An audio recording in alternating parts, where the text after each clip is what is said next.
I've known Tom, I don't know when I met him, but certainly when I visited the Hoover Institution in 86, 87, I got to know him better. Well, at that time, because I was a National Fellow there and Tom was there. Now, of course, he's best known for his contributions in rational expectations macroeconomics, but that, in some sense, limits sort of the description of Tom's work. I happen to know people who work in agent-based computational economics, and to them, Tom is part of the evil trinity of Lucas, Sargent, and Sims. I suppose I should put Prescott in there too. Whatever, however many. But I say, no, you should look at Tom's work in learning, like the genetic algorithm learning paper with Ramon and Helen, other learning papers that for Tom, these issues are hypotheses to be studied, not religious precepts. And so in that sense, Tom has always been a scholar in economics. And I also have benefited from his support of sort of non-traditional work by his support at Stanford of computational economics. I taught at Stanford taught about my course about 5 times there, I think. And Tom was even at the first course, he attended every lecture of my course. So it was a great pride last year when I saw that one of my students won the Nobel Prize. So now, I hope that standard doesn't make Shavine or Carl nervous, but in any case, we all know that in reality we are all Tom's students, and so now I'd like to have Tom Sargent come to the podium and tell us what's his thoughts today.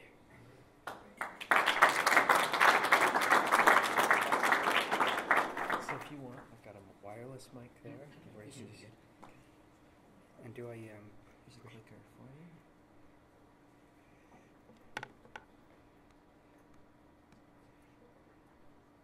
Okay, good. And then I go backward? Good. Okay.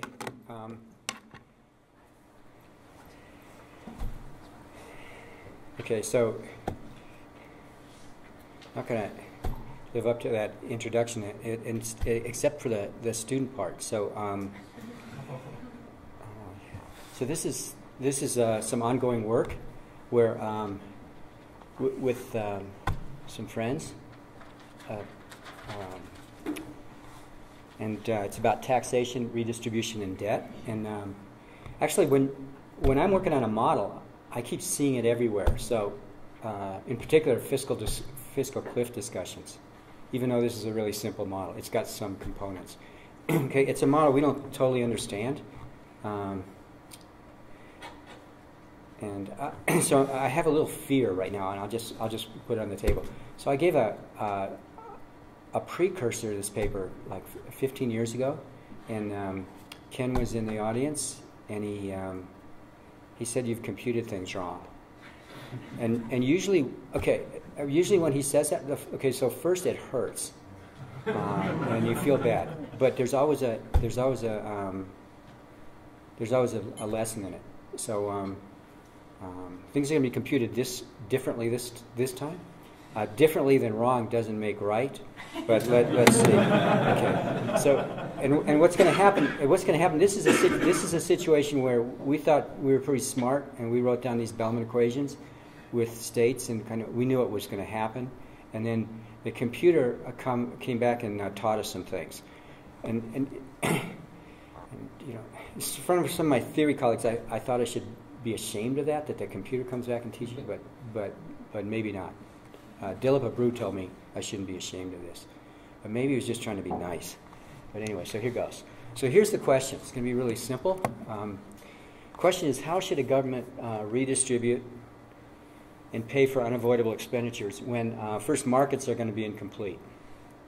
So we're going to shut down markets. So this is going to be in the tradition of a paper I wrote with Iagari, Marcet, and Sepala. Agents are going to have heterogeneous abilities. So don't think of that 47% and the 2%. but they're going to be here. And taxes are going to be affine. So instead of the linear taxes on labor that are in, say, the Lucas-Stokey paper and in lots of papers in the macro, they're going to be affine. They're going to be linear plus a constant. So the constant is going to capture transfers. And I have a picture. If you look at kind of taxes plus transfers to the U.S. and you plot them against income, affine doesn't do badly. Linear does very badly because there's a big intercept. That's what the 47% remark was about. Okay, so here's variables. Once I tell you this, you'll be able to figure out the model yourself. There's going to be capital I people, and they're each going to consume. There's going to be no capital. So it's going to be a Lucas-Stokey tradition. These guys are going to work, so Li are going to be labor supplies at each time. Economy is going to go from 0 to infinity. There's no overlapping generation structure. Everybody's going to live contemporaneously. They're going to live forever. Every person is going to have some assets. Those are going to be risk-free assets. There's going to be a risk-free bond, and it's going to be traded among everybody in sight. If that's positive, it means you have assets. The government is also going to have assets. So if you sum all of these out, it's going to be a closed economy. He's going to add to 0 at any point in time. So you can see that people are borrowing and lending with each other, and they're going to have to. It's going to be in the Bewley tradition. The markets are all markets are closed except this one. All intertemporal markets are closed except this one. RT minus 1 is going to be the gross risk-free interest rate. So that's the intertemporal price at which these things are traded. TT is going to be transfers. And tau T is going to be taxes. They can't depend on I. They can't depend on I. But they can depend on T, and they're going to depend on history. They can depend on randomness that's hitting the economy. So they're going to depend on histories. They're going to be history-dependent taxes and history-dependent transfers.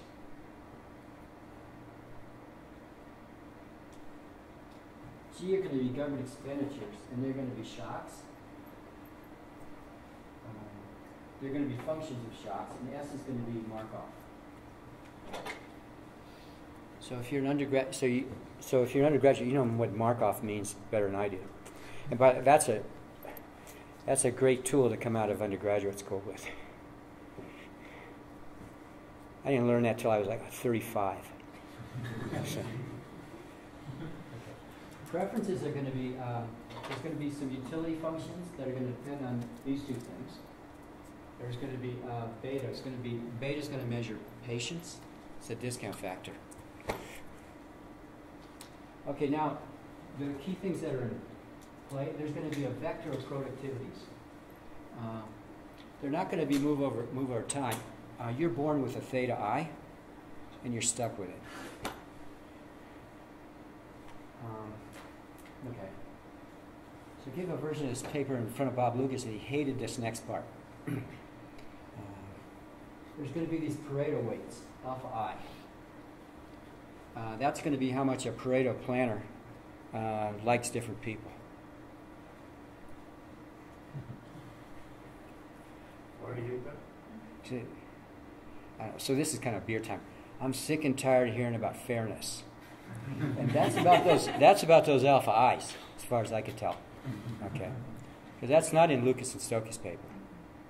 There's a representative agent, and it's up to if that's a representative agent, the family somehow deciding what's fair within the family. But then that's not the government's job. Anyway, but there they are. Okay, pi I are going to be measures of different types, fractions of different types, if you want. Okay, in the economy. Are you full of these low guys or high guys? That's what it is. That's going to be a parameter for us. And this thing is going to be a joint density over these shocks. And it's going to be rational expectations, which I regard as communism. There's going to be what I mean by that is there's a single measure. And it's going to be owned by the economist and every agent in the model and the planner, and they're all going to agree about it. So that's it. Okay. So there's going to be a Ramsey problem that we're going to try to solve. I'm leading up to a Bellman equation, which we're going to put in a computer. Okay, so the Ramsey problem is going to be this. The initial conditions, so what are the initial conditions? And we're going to start at time 0. And the initial conditions are going to be, there's going to be a vector of, there's going to be a whole vector of initial assets. So there's going to be an initial distribution of wealth across people. And that's your portfolio. And I didn't put the government up there because they add up to 0. So there's either government debt or government assets. And that's going to be a key variable we're going to have to watch. And there's going to be S minus 1, the initial Markov state. I'm going to start, and we're going to start the analysis at time 0. Then there's going to be preferences. Well, here they are. This is the preference of agent I. Looks like this. It's just discounted utility. And then there's going to be, those are the fractions. Those are the Pareto weights. So this is the social welfare function. And at time 0, this is going to be solved with commitment. So, so this is a static problem. Any problem with commitment is a static problem. At time 0, the Ramsey planner is going to choose everything in sight. And these are stochastic processes for consumption of everybody, labor of everyone, the taxes, the transfers, and the whole portfolio of government debt and private debt throughout all history. And those are going to be functions of histories. Okay? That's what that notation means. He's going to choose that to get the most efficient allocation and tax system subject to the following. Well, here's the technology. Just a generalization of Lucas and Stokey.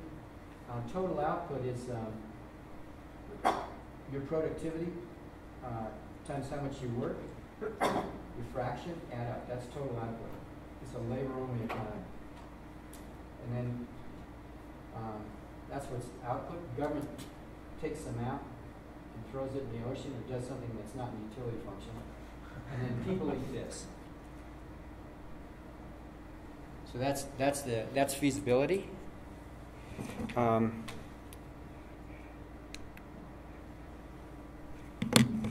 Agent I's budget constraint looks like this. Agent I gets this interest from a gross return from his assets, gets these transfers from the government, earns that in the market, and then the government takes that in taxes, and that's its income, and it can allocate it among holdings of assets and during the next period of consumption. There's the government budget constraint. So what the government does is, the government also has some income from assets. These are negative, it pays out. These are tax revenues, those are transfers. And what the government does is it spends or saves. So I guess that's QE3, where the government's buying mortgage-backed securities that nobody else will buy at those prices. Okay. And then here's asset market clearing.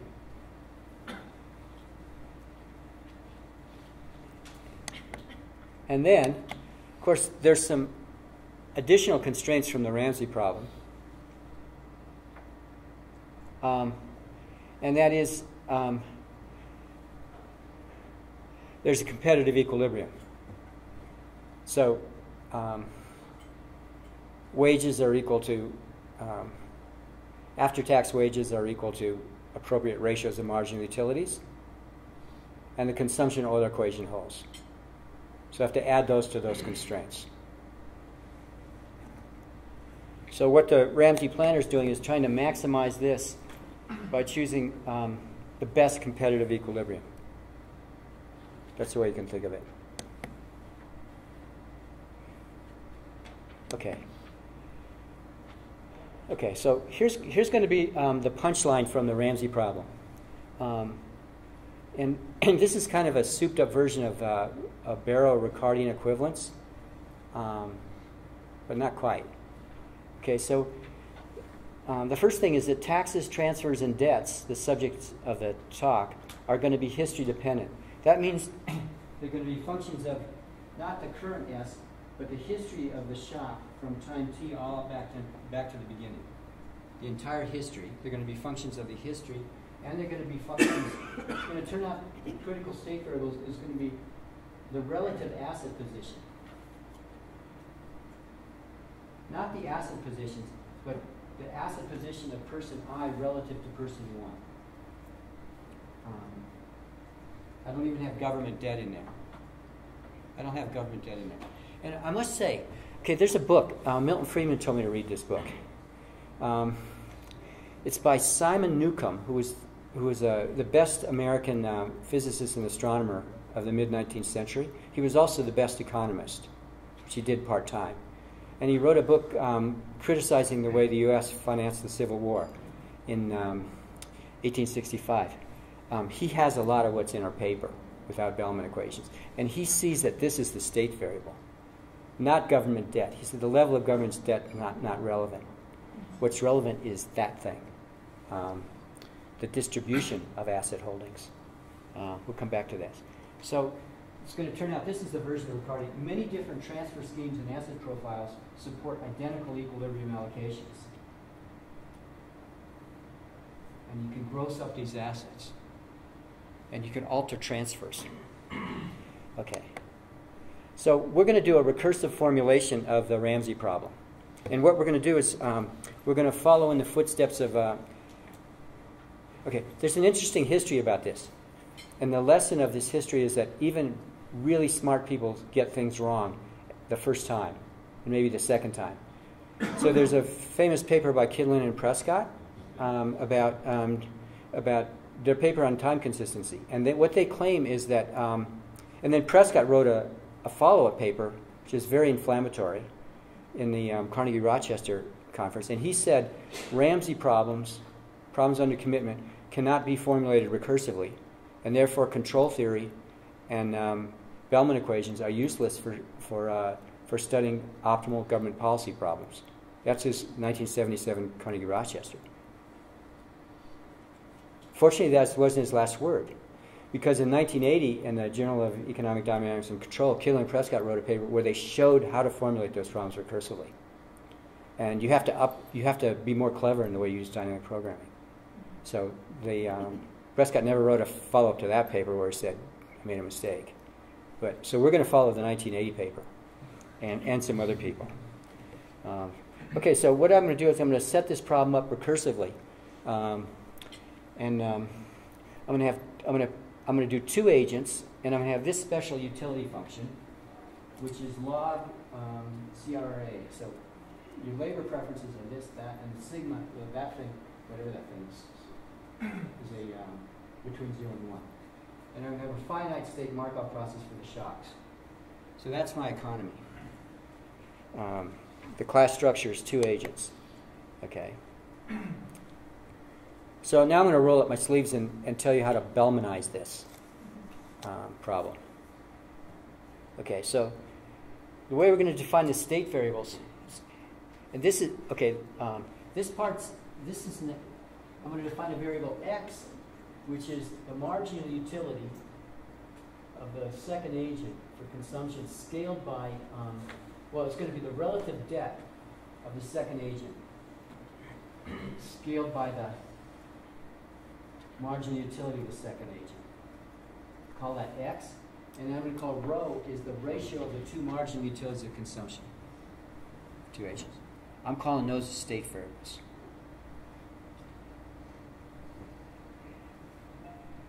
And then in addition, I'm going to have beta twiddle. And think of 1 as the rich guy. So theta 1 is high. theta 1 are the talented guys, and theta 2 are the less talented guys. You could even think of theta 2 as 0. So B twiddle is the acid holdings of the poor guys, the untalented guys relative to the talented guys. That's what's going on. So those are the state variables. I'm going to define the state vector as yt is xt rho t. I'm going to let those be the state variables. So I'm going to submit that those are my two endogenous state variables. I'm going to define an allocation as consumption, consumption, labor, labor. And now here's the message of Kidler and Prescott, if you read it right. I'm going to split the problem into two parts. I'm going to have an ex-ante continuation problem. I'm going to write a Bellman equation. So the undergraduates study Bellman equations. Those are, okay. I'm going to write a Bellman equation, B. Well, that's going to be an optimum value function.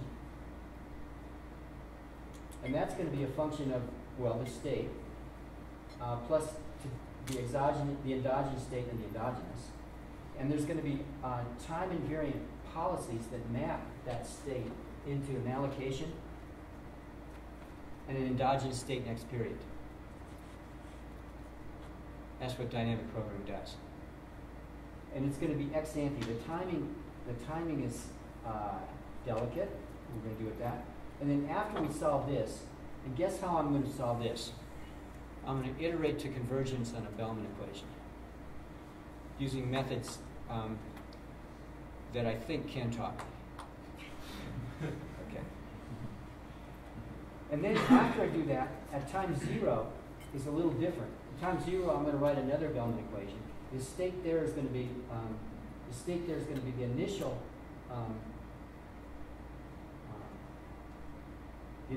debt distribution of everybody, and I'm going to map that into the initial A0 and the initial Y0. That's how this is going to go.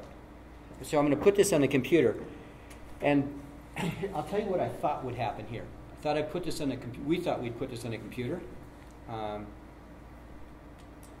And then what we'd find is, well, there's a state vector. What we find is we would bang this with this shock, ST. And the first way we're going to solve this is in the simplest way. We're going to make S IID. The Markov is just going to be, we're going to turn off the Markov to save us one state variable at first. So it's just going to be, S is going to be IID. So S can be banging around. And then, so what there's going to be is there's going to be a first order stochastic difference equation in that state, banged by that shock. And here's what we thought would happen, because we've seen lots of stochastic difference equations. We thought this, God willing, this would settle down to an ergodic distribution, and Y would be fluctuating around us, and there'd be some support of Y. That's what we thought. And we're going to use the computer to find that. And then once we knew that, we would use these policy rules to tell us how the allocation would move around in this stochastic steady state. And once we knew the allocation, we could back out the transfers, taxes, and debt.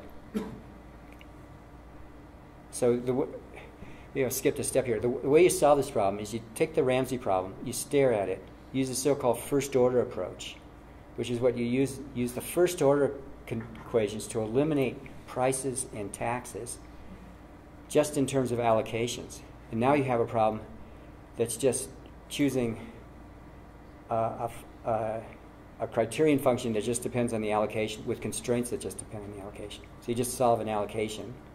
Then once you've done that, you back out the taxes and the prices and the debts afterwards. Okay, yeah. So Tom, if you're just kind of trying to find the state contingent consumptions and leisures, which is kind of what... That's what we're after. That's what you're after. And you've got... Where's the Bellman equation? We're talking about the Euler condition for people? The Euler equations are inside the constraints that the Ramsey planner is facing. So the Euler equation has been used to eliminate prices. Okay. I'll show you, because I'm going to show you the Bellman equations. Okay. Okay. So we're going to get a recursive representation of Ramsey allocations. That's kind of the punchline. Okay, so now I'm going to show you I'll show you some slides where this is what Larry wanted. This is the be careful what you ask for. So that's a Bellman equation. That's a V, and that's a V. So if you're not, it's got the right stuff on the two sides. That's a probability. That's a one-period return of the Ramsey planner. Now we have these constraints. Okay, this constraint came from both guys are facing the same after-tax real wage. That's where that constraint came from. This constraint came from both guys are facing the same interest rate. So your constraint has been boiled down, but that's just a constraint in the allocation, and this is feasibility. And then this constraint, this constraint actually comes from taking both guys' budget constraint, and then noticing that and taking the difference between the two, and then substituting in things about the real wage, and this is Larry's. This looks like the inverse of the interest rate right here, scale by. Anyway, can't possibly. All you have to get from this is, guys did a bunch of work and got these constraints. Where's the iteration history coming? The iteration? That's a functional equation with the same thing on the left and the right. So it's a contraction of some sort?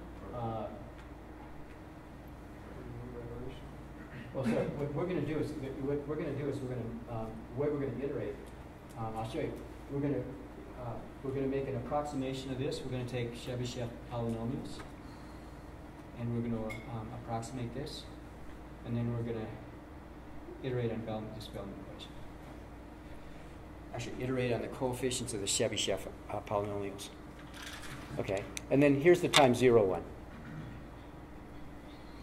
Okay, so then, then after we do that, well, asset levels and transfers are indeterminate. And we adopt what I'm calling a Newcomb convention by setting B2T equal to 0. So what this means is I could have set government debt equal to 0. Or I could set B1T equal to 0. Because if the consequence of setting them to something else are just going to alter transfers and government debt. So one message of this is the government, when B2T is 0, the government can still use its debt to be an intermediary by which loans are made between the two types of agents. The government can be is really just a pure intermediary. So I would describe that as just relabeling the same problem. They're just taking more. Absolutely, relabeling is another way of saying it. Right. So that's not. So the key thing is that debt is not a well-defined concept. Absolutely, absolutely. That's what Newcomb was onto. This book I told you. Yeah. So some of my co-authors calls it a normalization. It's not a normalization. It's something else. You've got to do something like this to pin things down, because you can gross up a bunch of debts and have no effect on budget constraints, and adjust transfers.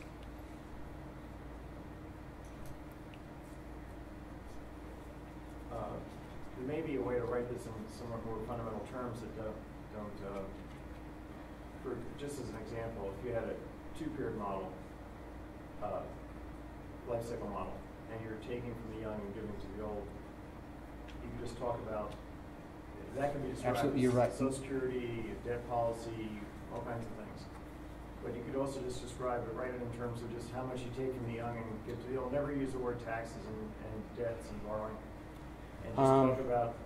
Yeah, I could. So the question is, can this be written in some form that's fundamental? So you're using adjectives. Fundamental. I don't know. Label free. It doesn't. No, actually, no. So I like it. I like it that this is exposing this indeterminacy, because these words are all over the place, and one of the, I think in terms of the substance, I'm exactly on the same page for you. The question is, when do you eliminate that? I would say right here, because Well, we're eliminating it right here. yeah, but then you're going to end up with some measures coming out of your model of debt and taxes. Oh, no. No? No. We're going to be just on the same page as you. Okay. As far as that message is concerned, we're exactly the same as you. Okay. Well, see, the reason we're having a discussion is people are talking about these measures, and actually, when you look across countries at these measures, you have to be very careful about what so-called Newcomb Convention people made, because the same reported numbers can look very different because of okay. So we're in agreement on the fundamentals. Yeah. Okay. So then after we get the allocation, we're going to get the taxes from here. This is what Larry and I are talking about. So we get the taxes from here. We don't have our discussion. Distorted taxes are this, but the transfers, this does not depend on that convention, but the transfers do. Because that's about prices. Prices are well defined. Yeah. The others are not. Beautiful. This does. That This depends on language. This depends on it. This depends on the convention. This doesn't. So, okay, good. Okay, so I've told you my convention. You could take another one. Okay, so here's the deal. So here's the fundamental forces in the model. And I want to respect my time limit. But I want to get to what the computer came back and slapped us with. Let's say depressing some subset of the co-authors. Maybe everybody at first. Okay. Okay. So here's the driving forces. The government has 3 tools for redistributing consumption across agents, and it wants to. So the distorting tax tau on labor, it takes away more consumption from a more productive worker, thereby reducing inequality. So one of the tools, this flat rate tax on labor is a redistributional tool, but it distorts the labor-leisure trade-off for everybody. So that's what one of the presidential debates was about, I think.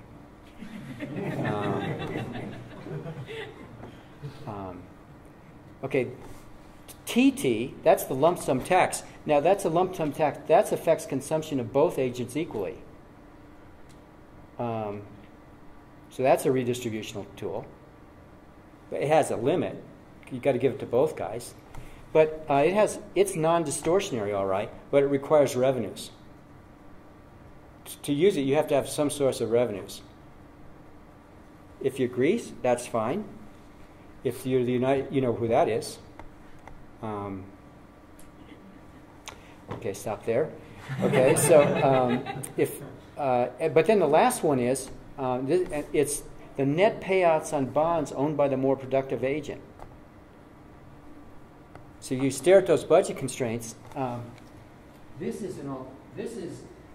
works in the budget constraints much like transfers. It works differently. So net payouts on those bonds owned by the more productive, owned or owed by the I don't want this normalization under the convention that's 0.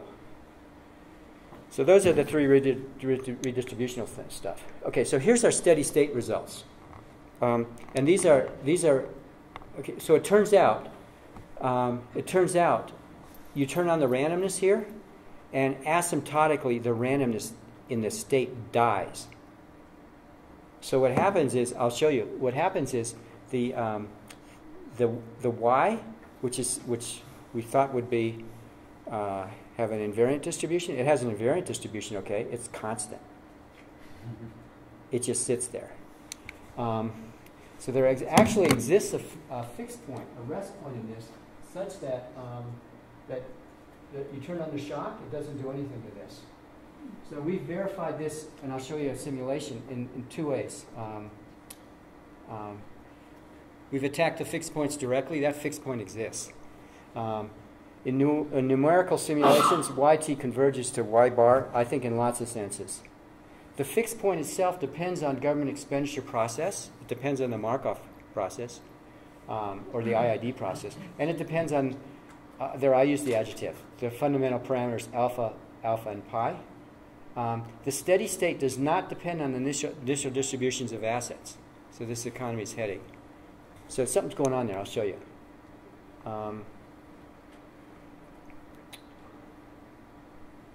Okay, so what's happening is, under our convention, we're going to begin the assimilation where all debts are zero.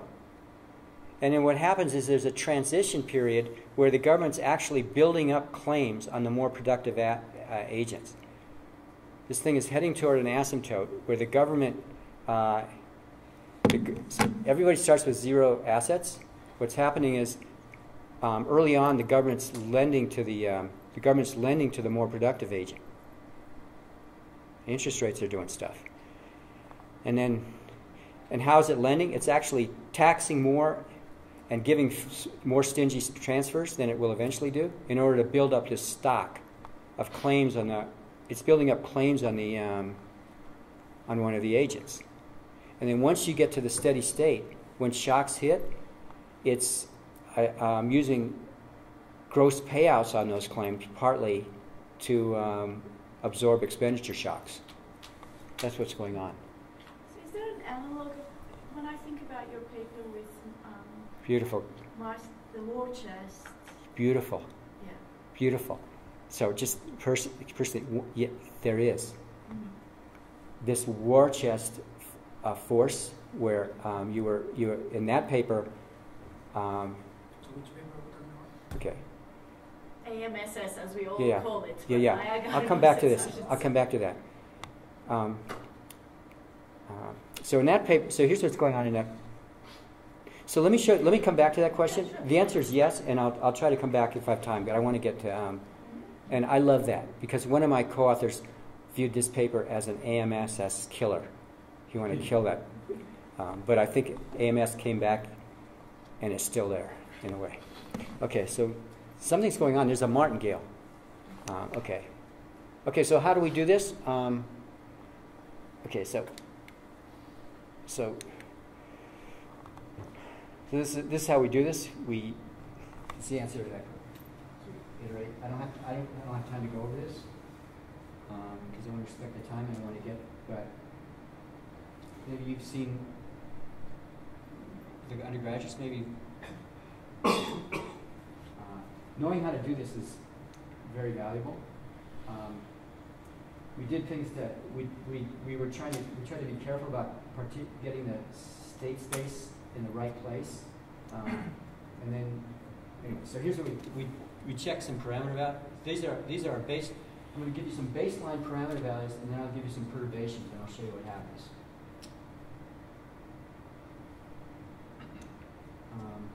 Well, these are diagnostics. We're going to check the norm on this supernorm on these max of the coefficient differences in the Chebyshev polynomials. They look okay. We're going to check the approximation errors. That's 10 to the minus 10th over various. And then we're going to, that's what the value function looks like. That's x and that's r for one value of the state. Looks nice. Okay, so I want to tell you about the policy rules. Telltale sign. There's a crossing. They both, there's a telltale sign. If you stare at the policy rules, they come and hit you in the face and they say there's this fixed point. So if this were a continuous time model, what would happen is a continuous time version of this model is the volatility term on the shock is vanishing. It's going to zero at a particular point in the state space, and it's going smoothly. Okay, here's a simulation. If you simulate this model, here's what happens from our initial condition. That's x and that's r. And what happens is you go to the steady state. So now we're in the business, the computer having taught us this, now we're in the business of doing analysis. And actually we need the tools that I think that you, that I've been told undergraduates learn here. We have to do local and global stability. So I don't know. We're doing things like taking linear approximations. You know, does this ring true? Does this ring a bell? We're studying we're doing everything we can to analyze this, and then we're actually using some tools called stochastic approximation to tell us something about. Anyway, so yeah. Just double check. The shocks are hitting what exactly? They're hitting The shock. Okay. government consumption. Government expenditures are IID, moving up and down. Yeah. Government expenditures are IID. They're moving. At this point, those are the only shocks. And then what's happening is everything in sight moves for a while, but then what happens is X and R settle down, and then the only thing that moves are taxes, transfers, gross payments. So the thing is settled down. Okay. So Even though the shocks are continuing. the shocks are continuing. The shocks. So here's what's I'll show you what's happening. The shocks are continuing. So there's a thing. There's a little thing. The shocks are continuing. Bang, bang, bang, bang, bang. But this policy function, it maps shocks in state. But what happens is there's a rest point there. So the state just sits there after a while. It just sits there. That's what the computer came and slapped us with. That's weird. I think it's connected with Shaveen's thing. It's going to get weirder. The computer's going to teach you something else. I'll show you. It's good. Okay, so I don't know if the guys who teach you dynamic programming use this phrase. Finding the state is an art. I say that finding the state is an art because there's more than one description of the state, and some of them are ugly and big, and some of them are small and beautiful. Okay, so I'll show you I'm going to show you another way to look at the simulation. And this is kind of no holds barred, using the computer to try to teach you things because you're too dumb to work it out by hand. Okay, or too lazy. So there's a simulation, lots of stuff happening early. Let me plot it in another way. I'm going to plot X and rho. Those are my two state vectors, my two endogenous. I'm going to plot them on this axis, and then I'm going to show you a simulation of taxes. And what this is going to be is,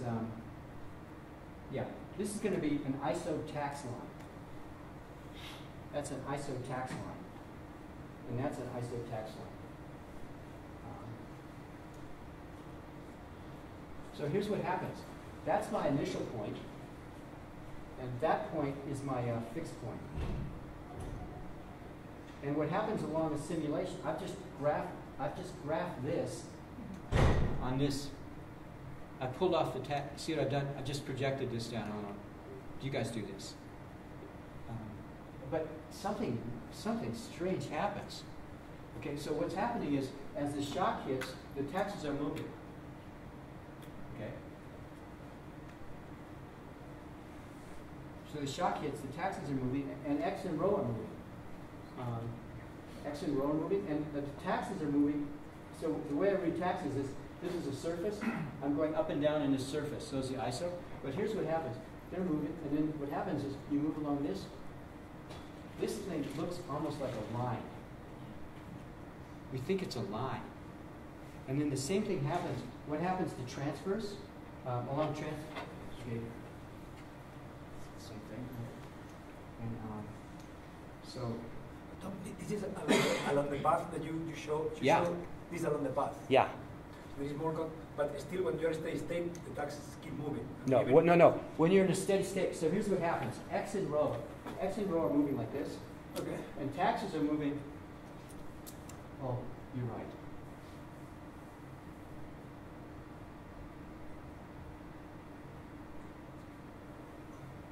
Could you say that? I mean, I don't understand. I got to get a better version of this graph. I don't understand this graph because you say X on. It has to be a third dimension someplace. Yeah, there's a third dimension. Yeah, all that's being plotted here is X and rho.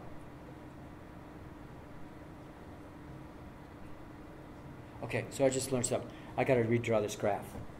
Okay, but here's what I think. As a result of looking like graphs like this, there actually could be something that sometimes happens, which is state vector redundancy. It could be that x is actually an exact function of rho, or rho is an exact function of x. And when you wrote the problem, you didn't stare hard enough. I had this happen to me once before. There were two state variables, and actually one turned out to be an exact function of the other along the solution of the Bellman equation. Anyway, so here's what happens. So Juan's question, here's what happens at a steady state. So at the steady state, we have a full characterization of what the policies look like. So when there's shocks at the steady state, here's what happens. So, the question is, when a high government expenditure happens, like there's a war, what do you do? Do you increase taxes? Do you do something to debt? Do you decrease transfers? Like who bears the burden? And so for different values of curvature, so here's what happens. If there's an increase in taxes, if there's an increase, well, for this particular parameterization, so look what happens along this row. So we increase the curvature of the utility function.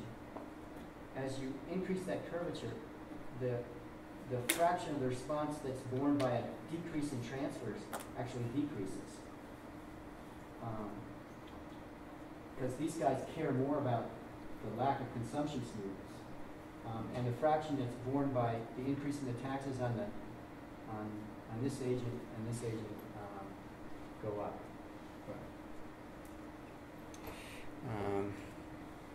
We have other stuff. So that's what we're trying to do. So at this point, I guess what's my message?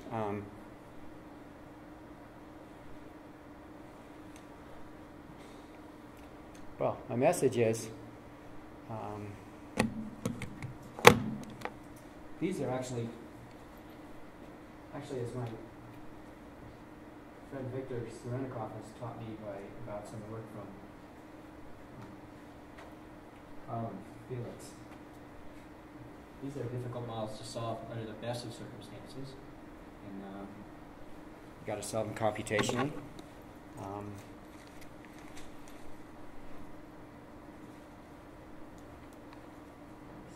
It seems like computational methods are a good way to learn about this problem. They're good both in the way, even if you're just a consumer of these methods and kind of a practicing macroeconomist like I am, you have to use these methods now, and because you quickly. What I find beautiful is when you're working on a problem like this, and you can see we're in the middle of working on this. It's kind of war. It's a warfare. Where some days we think we're pushing the front up, and sometimes we think the front's pushing back on us. And the interaction between putting it on a computer and then going back and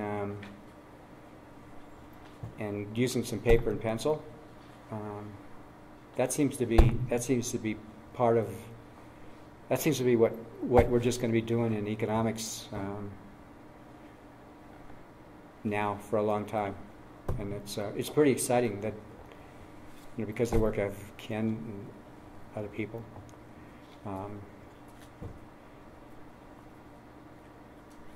that they've taught us how to do this. So I'm really looking forward to.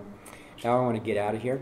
No, I don't want to ask you a question. and listen to what you're doing. Yeah. So I still think you can write this in fundamental terms, like you said. Fundamentally what we're doing is we're doing a taking from some corn from some people and giving it to other people. And we're doing it in a restricted Beautiful. way. Beautiful. Right? Yes. And I think what you got going on here is implicitly you got the restrictions on the way you can do that taking being relaxed over time. Implicitly, think about accumulating. Beautiful. Okay, because when Rick owes a lot of money to the government to give to Joe, to you, that's now a lump sum payment Okay, this is beautiful. So could I? Okay, that's beautiful and interacts with Shavin's and Juan's question. So let me tell you about this earlier paper, and then you'll see where that's exactly the force. And I believe what you said is the force that's going on there. The force be with us. Huh? The force be with us. Yeah. Why not? Why not? And it's yeah. And I should have seen. Okay, I should have seen that because I know the force in this AMS, but I didn't see the AMS force at first.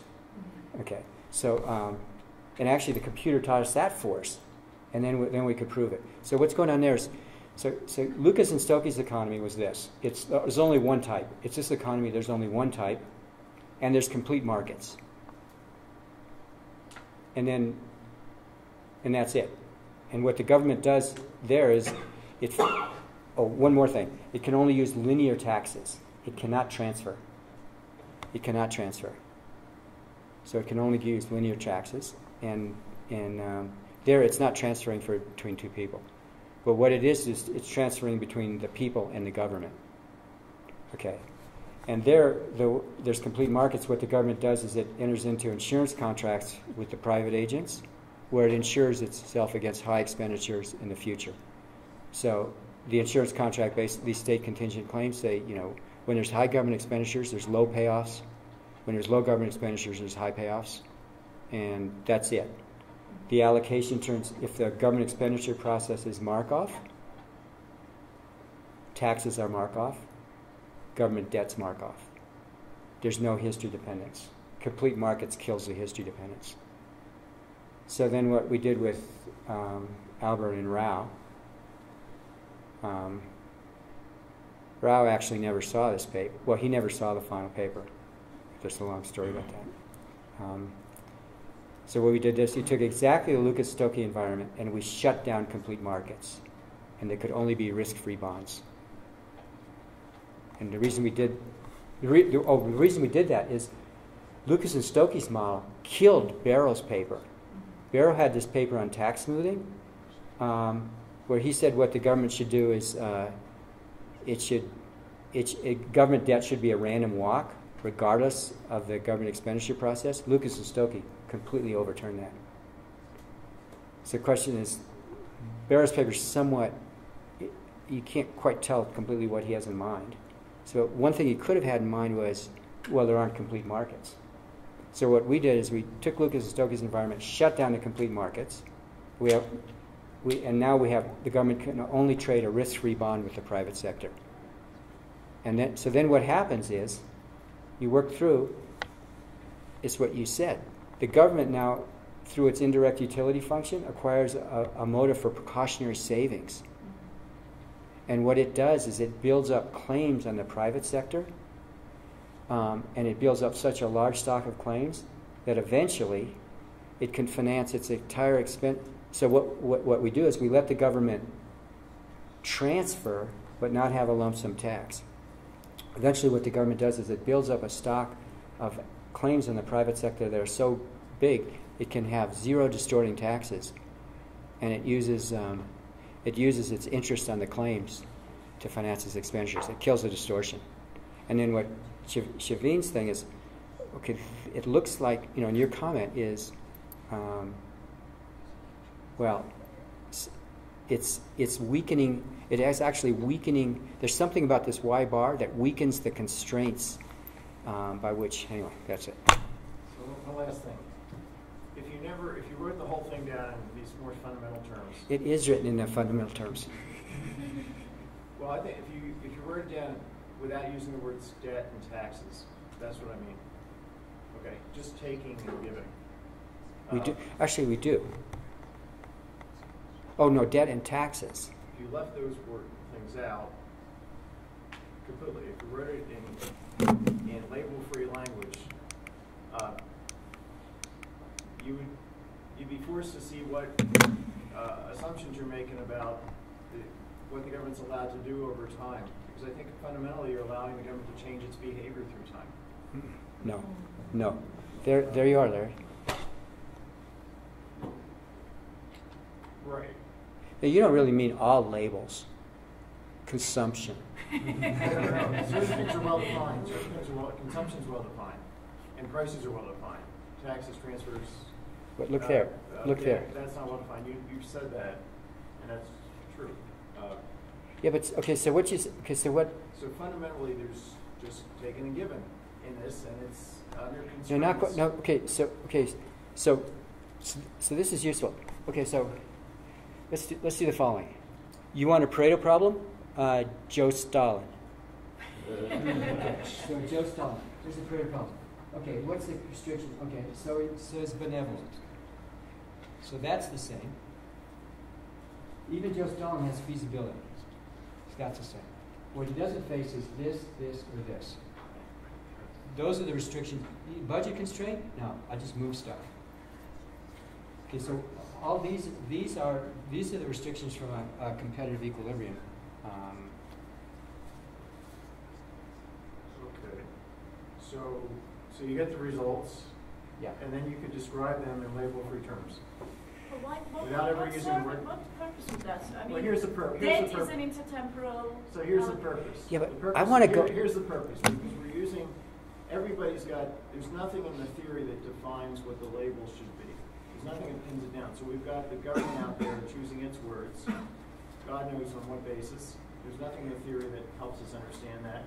And we've got models that we start talking about taxes, and somehow we think that these things are connecting to the government numbers, and we get lost in the words. We don't see the fundamental. That's the problem. Right now we have a fiscal gap of $222 trillion in the U.S. The official debt in the hands of the public is $11 trillion. It's 20 times less than the true problem. We're all focused on the official debt, and we economists, by buying into that language, have gotten ourselves, we're doing that in part to talk to the politicians, but it's not clarifying things for the politicians, and then you're manipulating their words in order to produce, to not do anything real, and to avoid the true problems. Yeah, so I'm completely sympathetic to it, and the way the fraction of this paper that's written is it uses a language you don't like, but it makes the points that you do like, because it uses indeterminacy. That's the key thing. Asset levels and transfers are indeterminate. You got to say more. Yeah. I mean, I guess I would say that a different way. I would say that the labels are you can relabel this any way you want, rather than asset levels and transfers are indeterminate. That even suggests that those things that are real at some level. That gives power to those to debt. The words they are real, transfers. though. They are real. Not up to some, subject to some labeling convention they're real, but this labeling convention, there's an infinite number of labeling conventions. Wait a second.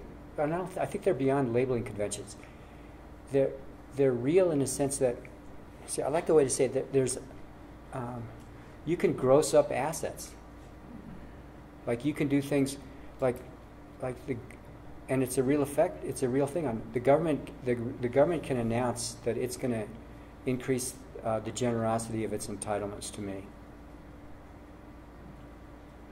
and then also tell me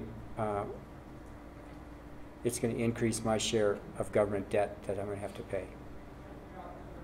Okay, but it can do that same policy with a zillion different other words. Absolutely. So what is the use? When we talk about it in those terms, I think the use is the use is the following is like I actually think I don't like the way Juan talks because he uses all this Spanish, so I got to tell him whatever it is, or actually uses a lot of other stuff, likelihood functions and stuff. So I could say to him, but if I want to talk to him anyway, but that's okay. Thanks. This is great.